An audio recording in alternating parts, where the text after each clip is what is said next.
Bom dia, crianças. Mais uma vez vamos para a nossa revisão de matemática, né? E vamos destacar alguns pontos para a gente relembrar. Vamos iniciar com os números romanos, né? Sabemos que nas civilizações muito antigas, e destacando para uma dessas civilizações, os romanos, né? Eles tinham a necessidade de contar os seus bens, como o número de soldados, os animais que eles possuíam, até mesmo na parte do comércio, né, as mercadorias que eram vendidas. E destacando os romanos, eles utilizavam para isso as letras representando os números. Então eles retratavam algumas letras. Dentre elas, eu vou estar mostrando para vocês aqui, ó, as letras que eles usavam e o que representava cada letra. Se vocês puderem observar aqui, ó, o número 1 era representado pela letra I. O número 5 era representado pela letra V. O X representava o número 10. O L representava o 50. C representava 100. D, 500.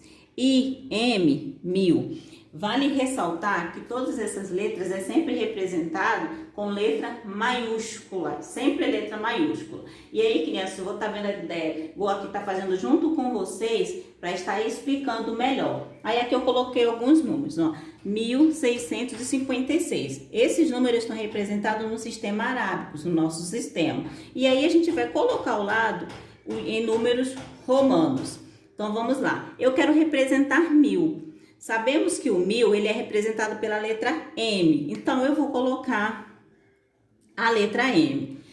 Eu quero escrever agora 600, só que no sistema romano não tem 600, né? Mas eu tenho 500 que representa a letra D. Como eu quero representar 600, então eu uso a letra D de 500, a letra D de 500 mais o C de 100. Então, aqui, ó, aqui, crianças, eu tenho 1000 e aqui eu tenho os 600. DC significa 600, 500 mais 100. Então, falta 56. Como represento 56? Porque 50 é representado pela letra L. Então, aqui eu tenho 50 que representa, né, a letra L. E 6, como que eu represento 6? Não tem a quantidade de 6, mas eu tenho o V que representa 5 e o I que representa 1. Então, eu coloco V, que é 5, e I, que é 1. Então, aqui eu tenho, na soma, aqui eu tenho 6. Então, aqui eu tenho 1656, ok? Agora, para representar 58.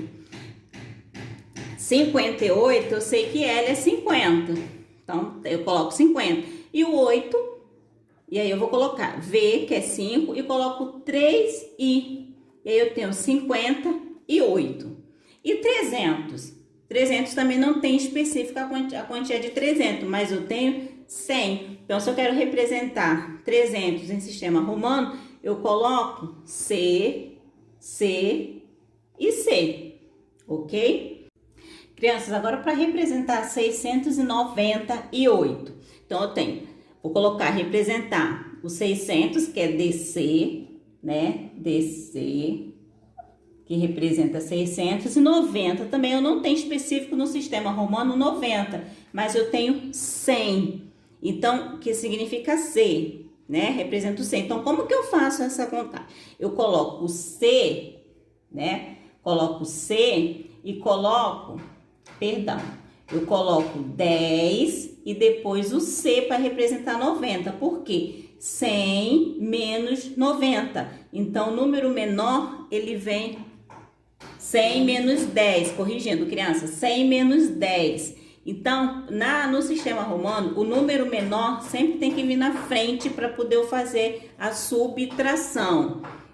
Então, aqui eu tenho, né, os 600, aqui eu tenho 90. Então, para representar 90... X, C. E o 8, né, que é o V de 5 e 3, né, com 3I, que é para representar o 8. Então, eu tenho D, C, X, C, V, I, que representa 698, né? Espero que essa questão dos números romanos, crianças, vocês tenham entendido com bastante satisfação. E também para relembrar que no livro de vocês, vocês têm no caderno de vocês, além do livro, uma folhinha também que eu já tinha dado em sala de aula para a gente recordar e rever os números romanos, ok? Crianças, agora ressaltando a questão dos números romanos, vale ressaltar que uma letra ela não pode ser repetida mais de 3 vezes, ela só pode ser usada no máximo 3 vezes. Vou dar um exemplo para vocês agora do porquê do número 90. Por exemplo, eu não posso escrever, né, o L de 50 e depois escrever X, né, que vale 10, 4 vezes. Tá? Isso aqui tá errado, não posso, porque eu só posso repetir qualquer uma das letras que representa o sistema romano no máximo 3 vezes. Então, como que eu faço para escrever o 90? Então, eu vou lá e coloco. Eu sei que o C é 100, né? Eu tenho C, que é 100, e tenho o X, que é igual a 10. Então, para eu escrever o número 90, eu vou pegar o C... Eu vou pegar o X e vou colocar o C. Por quê? Porque eu sei que o C vale 100. Então, no sistema romano, quando eu quero fazer a subtração, o número menor, ele tem que vir na frente do número maior. Então, aqui eu tenho a representação do número 90 escrito de maneira correta. XC, que é 100 menos 10. Então, eu tenho o número 90. Crianças, agora vamos estar falando da adição. O que é adição, né? Como se faz, é somar? Não é só somar. A adição também traz algumas ideias, ou seja, algumas palavras que fazem referência, né, à adição, né? A adição, então, ela tem a ideia de reunir, juntar e acrescentar. Ok? Essas são as ideias da adição. Então, a ideia de é só somar de acordo com aquilo que é solicitado, ela vai trazer essas 3 ideias que eu acabei de citar para vocês. E falando da adição, não podemos deixar de falar das propriedades da adição, que são elas: comutativa, associativa, elemento neutro e fechamento. E agora eu vou estar explicando para vocês cada uma delas. Vem comigo? Crianças, e quando eu falei para vocês, né, uma das propriedades é a comutativa, ou seja, onde eu altero a ordem dos fatores. Porém, mesmo alterando os fatores, o resultado vai ser sempre o mesmo. Vou estar dando exemplo aqui para vocês, ó. 26 mais 52 dá 78. Mas, aqui ao lado, eu troquei. Então, o primeiro fator, né, é 52, passou a ser 52, e o segundo 56. Perdão. 26. Tá? E o segundo, 26. Então, eu faço a somando 52 mais 26, o resultado é o mesmo, vai ser 78. Essa é a propriedade comutativa. A ordem do fator não vai alterar o resultado. Eu só vou mudar mesmo a posição dos fatores. Agora eu vou estar falando para vocês da propriedade associativa, onde eu associando os fatores da adição, o resultado não vai se alterar. Tá dando exemplo aqui para vocês, ó. Eu tenho 4 mais 2 mais 1, ou 4 mais 2 mais 1. A diferença é que, na primeira, eu associei os 2 primeiros fatores.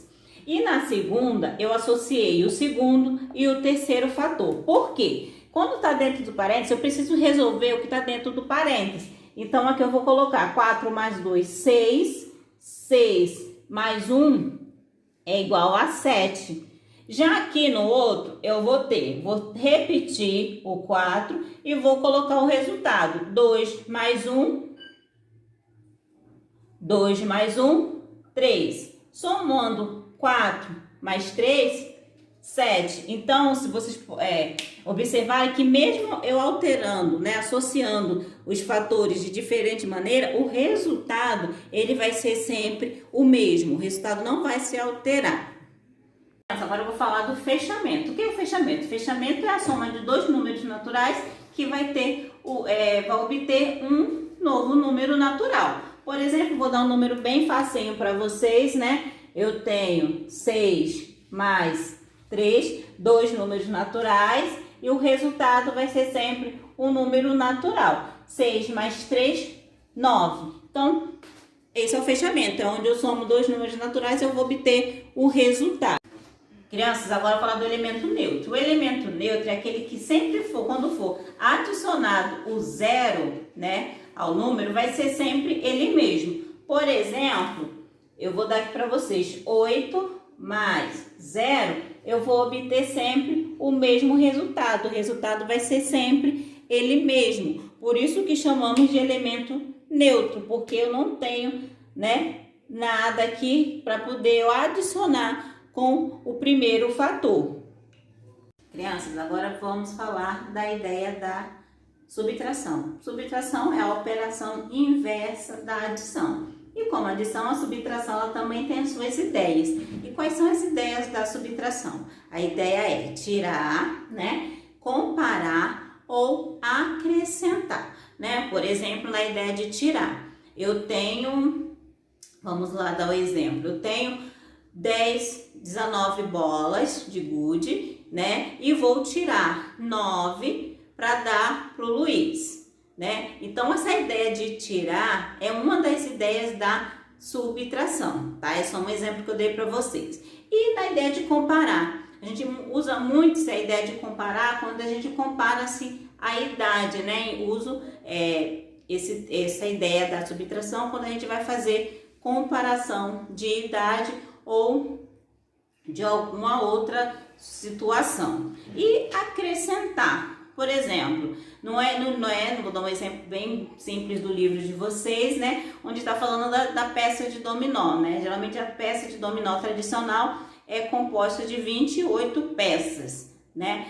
Porém, em uma sala só tinha 9, né? Só tinha 9. Quantas peças faltam para completar as 28 peças de dominó? Então, aí eu vou fazer o quê? Aí estou usando a ideia de acrescentar da subtração. Crianças, agora eu vou estar dando um exemplo para vocês sobre cada uma das ideias da subtração que eu havia citado para vocês antes, né? Na ideia de tirar, eu havia falado que eu tinha 19 bolas de gude e dei 9 para o Luiz, né? Então, se eu tirei da minha quantidade, então eu usei uma das ideias da subtração, que é eu tirar. Então, eu fiquei com 10. Na segunda ideia, que é de comparar, como eu citei, eu falei para vocês que se usa muito na ideia de comparação de idade. E aí eu vou estar dando exemplo para vocês. Eu tenho 35 anos e minha irmã tem 33. Qual a diferença de idade entre nós duas? Então, se eu tenho 35 e minha irmã tem 33, então eu vou fazer 35 menos 33 e vou descobrir a diferença de idade, né? Que eu estou comparando as nossas idades. Então, a diferença é de 2 anos, né? Comparando a diferença de idade entre nós duas é de 2 anos. E o de acrescentar, que eu falei das peças de dominó. Uma peça de dominó tradicional é composta de 28 peças. Em uma sala só havia 9. Então, quantas peças faltam? Quantas peças eu preciso acrescentar, né? Acrescentar para completar as 28 peças do tradicional de um jogo de dominó. Então, para eu saber quantas peças eu vou acrescentar, eu faço 28 menos 9 igual a 19. Então, eu preciso acrescentar 19 peças para eu completar o tradicional jogo de dominó. Crianças, agora para finalizar essa revisão, né? Eu espero que vocês tenham relembrado alguns conteúdos, né? Tirado algumas dúvidas que vocês por acaso possa ter tido, né? Já que não estamos podendo ter esse contato físico. Mas eu peço a vocês que vocês estudem com bastante atenção, estudem, olhem o cronograma, o que está solicitado no cronograma para vocês estudarem para as avaliações, né? E as de matemática também, né? Preste bastante atenção e não deixe de estudar a tabuada, tá? porque, né, estamos falando de matemática, né? Então não deixem de estudar a tabuada, isso é muito importante e vai ajudar muito vocês a fazer uma boa avaliação. Então desejo aqui para vocês uma boa sorte, né? Com todo o meu carinho para vocês e que a gente possa se ver logo.